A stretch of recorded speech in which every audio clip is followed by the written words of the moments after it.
There's an old poker saying that says there are 3 ways to play pocket jacks, and all of them are wrong. But most players actually feel this way about jacks. It is a very confusing and complex hand, and when you make preflop mistakes, postflop gets infinitely harder, which is saying a lot considering postflop is already difficult with pocket jacks even if you play preflop well. So let's understand this hand today, let's talk about it, let's get into the science of pocket jacks. Good morning, how are we doing today? My name is James Sweeney, aka SplitSuit. Welcome back to another video in the Science of Poker series, where we analyze popular starting hands from a technical point of view and give you some tips for playing these hands better both pre-flop and post-flop. And today we're going to talk about everyone's favorite starting hand, pocket jacks. Okay, I joke. No one has ever told me that pocket jacks is their favorite starting hand. In fact, if I say, hey, which hand do you hate the absolute most pre-flop, pocket jacks is almost always right up there on the top of the list. And there are a number of different reasons why players hate pocket jacks, but some of the major ones are the fact that there's an overcard of the flop with no set, by the way, a decent chunk of the time. We'll talk about exactly how often in a little bit. Pocket jacks as an overpair can be tricky, especially if there's a lot of post-flop action, and also jacks as an overpair is vulnerable to being outdrawn on, since there are 3 overcards that can hit on the turn or the river. So even though there are multiple reasons to dislike pocket jacks, both pre-flop and post-flop, I think it's important to have a basic expectation of what to expect with this hand. So because pocket jacks is a top tier hand, you should definitely expect that pocket jacks is going to be a profitable hand in your database. You should expect lots of 3-betting pre-flop. A lot of players actually play jacks too passively pre-flop, which creates problems. You should expect a decent amount of pre-flop all-in races, especially if you are a tournament player where getting all-in pre-flop is a more normal occurrence. You should definitely expect that your decisions with overpairs post-flop are going to massively impact your win rate, especially where things like bet sizing and bluff catching decisions are very important. And you should also expect to play this hand very carefully when there are 1 or more overcards on the board. Alright, so the big elephant in the room when it comes to pocket jacks is understanding how it actually hits flops and how often flops are going to kind of cooperate with the hand versus not be so pretty. And one of the ways that we can analyze this is using a tool called Flopzilla Pro. Alright, if we start by plugging in pocket jacks, we can see how that hand hits across all possible flops right here in the center. If we look first at smashes, let's consider that pretty much sets or better. That's happening 12% of the time. If we look at single pair hands as well, and that's everything from overpairs to pocket pairs below third pair, which would be what, ace, king, queen board where we have pocket jacks, that would be satisfying this condition right here.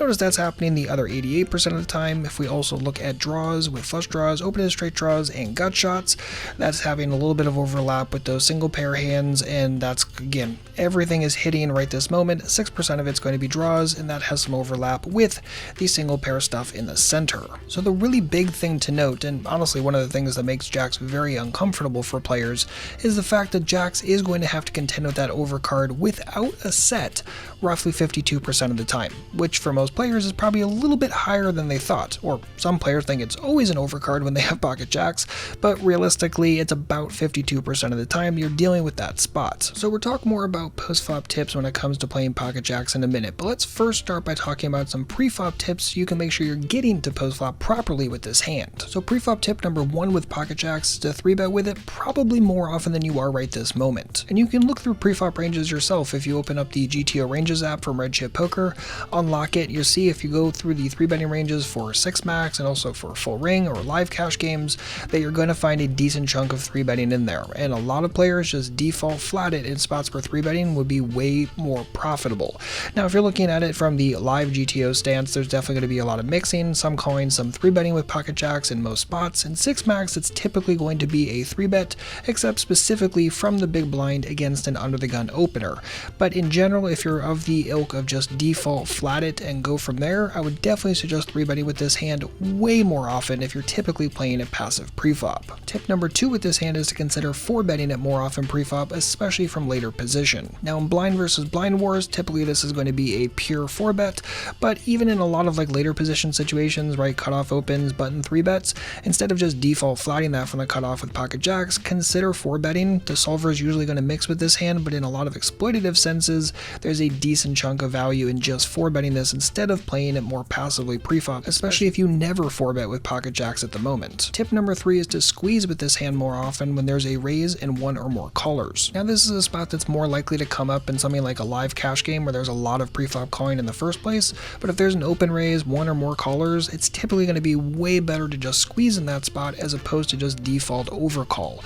A lot of players play this spot way too passively and then postflop like, what the heck do I do with this slight overpair here? What do I do with second pair? Am I supposed to get sticky for 1 or 2 streets? It creates a lot of extra complexity versus just squeezing a preflop, taking advantage of the calling ranges, applying more pressure to the opener in the first place, and you're typically going to notice a lot more profitability by just taking that approach as opposed to overcalling this in the first place. Tip number 4 is that it's usually not correct to fold to a 3-bet unless you have a firm read on your opponent. So sure, if your opponent is super nitty, or if they're 90 years old and they've been sipping on their coffee playing no hands for hours and then they 3-bet you and you're holding jacks, sure, in that spot you can fold. But more often than not, if you don't have good solid reads on your opponent that they are super nitty when 3-betting, you should typically be continuing with your jacks against that 3-bet. In the final preflop tip, I'm going to make a super tip and just throw a whole bunch of information at you at once when it comes to committing with pocket jacks preflop. Number 1 is that pocket jacks is a strong consideration for stacking off in a late position battle,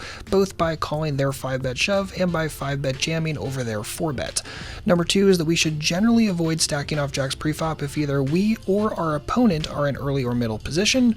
And then number 3 is that we should avoid stacking off jacks preflop if we are deep, right? If you're playing a tournament, you're 22 big blinds deep, yeah, getting jacks in preflop, very standard and comfortable. If you're 300 big blinds deep preflop, it might not necessarily be a great idea to get jacks all in preflop as a default. Alright, so now let's talk about some postflop tips with pocket jacks, and we're going to assume that we played preflop pretty well. We used some of the tips we just talked about, we played the hand probably pretty darn aggressively preflop, and we already know how jacks is going to hit the flop overall. So here are some general tips for playing this hand better. The first tip is part of that 36% of the time that jacks flops an overpair, which is pretty great, but it is definitely considered a vulnerable hand and typically tends to bet pretty darn large. So if you haven't done a lot of GTO solving, here are 2 things that might surprise you a little bit. Take a spot where you have pocket jacks, it's a single raise pot, you're in the button, big blind calls you preflop, and the flop comes 9-5 deuce rainbow, right? Totally boring, low texture, jacks is great. Jacks actually overbets a pretty decent chunk of the time in that spot according to the solver, and a lot of players would never even consider overbetting in that spot. Or take another spot, say big blind versus small blind, it's a 3-bet pot, again same 9-5 deuce rainbow. Even though the solver typically likes something like a 33% pot bet just in general in 3-bet pots, in this situation solver is actually choosing something like 50 to 75% a decent chunk of the time, almost double kind of the default size that it would use in a 3-bet pot. So if you're currently adopting a smaller sizing strategy even with jacks as an overpair postflop like most players do, I would heavily consider looking at betting a little bit larger and going from there. Oh, but there is one important caveat to this, and that's if you have jacks and there is a made flush or made straight possible on the flop, you do not implement that sizing strategy. In fact, you actually start playing your jacks more cautiously, again, if there's a made flush or made straight available on the flop right that moment. Postflop tip number 2 is that you should rarely fold jacks as an overpair postflop in a 3 or 4-bet pot. Now this assumes standard stack depth, right? Roughly 100 big blinds. If you're playing 400 big blinds deep, do not apply this same logic. But if you're roughly 100 big blinds to start the hand, playing online, or just a little deeper than that playing live cash, then typically if you have jacks as an overpair in a 3 or 4 bet pot, you should typically get on the more commitment side of things as opposed to trying to find those folds. Of course, if you know your opponent really well, you have some sort of read, you know it's a good spot to dump it, fine. But if you don't have, again, that really good information, typically you should stick in your commitment mindset. Continuing on with the overpair tips with pocket jacks is that they're typically going to be worth 2 to 3 streets of value post-flop. Just in general, if you flop an overpair with pocket jacks and the board cooperates, typically you can go bet and get those 3 streets of value. Especially the worse your opponent is, the more second best hands they're going to continue with, the more you can just fire and print money from there. Of course, if the board doesn't really cooperate, if more overcards start popping off, if a lot of draws start filling up, all of a sudden that could just be a 2-street hand. You might not be able to get the bet line through. Maybe it's bet check bet, maybe it's bet check, but oftentimes that's kind of the overall thought process with this hand. If you're constantly only getting a single street of value with pocket jacks post-flop,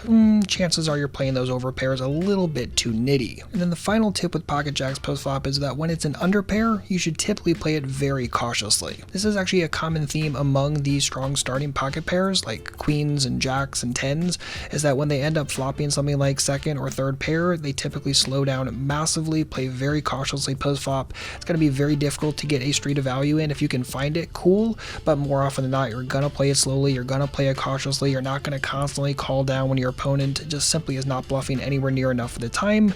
It's going to happen a decent chunk of the time, but a lot of players just panic because they try to put in these value bets, they try to put in these C bets when they flop second pair, and it's just like, no, just calm down, relax, play it cautiously, play it slowly. If you're committing a tremendous amount of chips post-flop with second or third pair, chances are you're making a little bit of a mistake. And that is the science of pocket jacks. Hopefully this helps. Hopefully this gives you a framework for playing this hand better pre-flop, playing it better post-flop, understanding how often it actually hits flops.